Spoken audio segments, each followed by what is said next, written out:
How I came across EVO Ultrafit was just being at the right place at the right time. I got a call from a race team, last minute thing, and just so happened, out of the blue, my buddy calls me up and says, "Hey, I'm going down to this place, you should come check it out." I knew it was something special as soon as I walked through that door. I met Charles and Jay, and seeing what he was doing with the athletes, and I knew that if I gave everything to this gym, that in return I would get 100% out. He had no idea that improving himself could make him better on the motorcycle. People think that the technology of the equipment is what you really want to improve. And as you can see, if you work on the technology of your nervous system, then you're capable of doing more things. You know, it's kind of like putting on a new ECU on the computer, on the bike. You know, and it controls this, and you can adjust the suspension, and you can do all this while you ride, and you have this map and that map. Well, imagine if you had those maps within your body as you go through the process from lap 1 to lap 15 to lap 25 or 30. And how you could then change what the bike does by your input.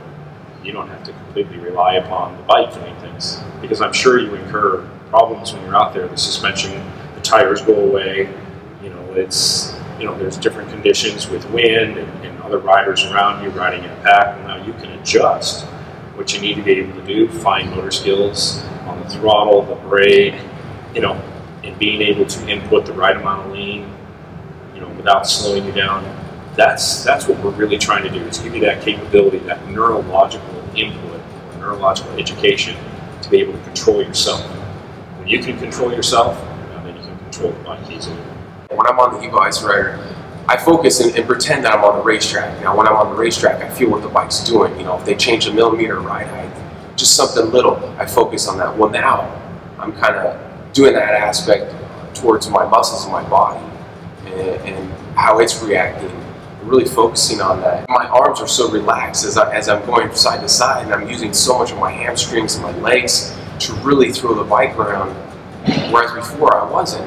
And you know, and I would fatigue after. I could do, you know, I could hang with the fastest of the riders in the United States for 6, 7 laps, but then I would start to fatigue, and I would take a back percentage, you know, on the track. The recovery process overnight, you know, hooking the machine up to my legs and just sleeping, you know, with the machine, I was amazed. You see, the secret to recovery is to work more often.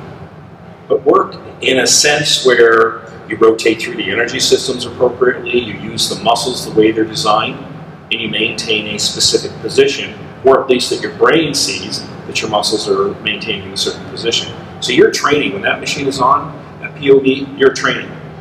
When you're on the EVO ISO rider with the, well, sometimes 2 POVs on, okay, your brain is getting all this information, and it has to still decide, how do I lean and not tense my arms, use just my legs so I can apply this to the racetrack? And that's what you're learning. We keep bombarding you with that information somewhere between 70 and 245 times per second. Every second you're on there. If we just hooked you up to your legs and you sat here while we were talking, you'd get a workout the same in 10 minutes as you did in your 70-mile bike ride. And ultimately better, because it's neurological information. You're already fast. You already know how to ride a motorcycle. You already know how to go, when I heard you telling me the other day, 190-mile-an-hour crash. So you already know how to ride. You already know how to crash. You already know how to do all those things. The problem is in getting yourself to be able to do that lap after lap after lap after lap. And you cannot do that physiologically. You have to do it neurologically. Keith Code, I like the way he explains it, is you have $1 to spend. And if you pay attention to this, it costs 1 cent. You may pay attention over here, and it's a dime, and over here is a quarter. Well, it doesn't matter what you pay attention to, you only have $1. The idea is to eliminate all of the things that aren't important in making a decision on how to control that bike to go at the speed you need to go to, as many laps as you need to go. That's what we're allowing you to do. Your nervous system allowing the information to your brain that's appropriate with what we're sending with the POV is all you need to pay attention to. And when you get out there, then you're free to do everything else. You don't have to think about, man, my legs are getting tired. Oh, I'm getting an arm pump.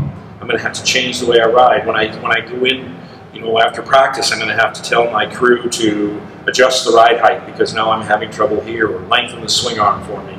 Something to make it easier for me to control. Well, now you can take literally any motorcycle in any condition, go out there and ride it at your max speed. That's the idea. That way, when anything changes, you're still fast. People use computers to do that now, right? MotoGP? Yeah. And it's all computers, but you're not racing with a computer that controls everything. So now you're the computer that can control every aspect of that motorcycle and yourself.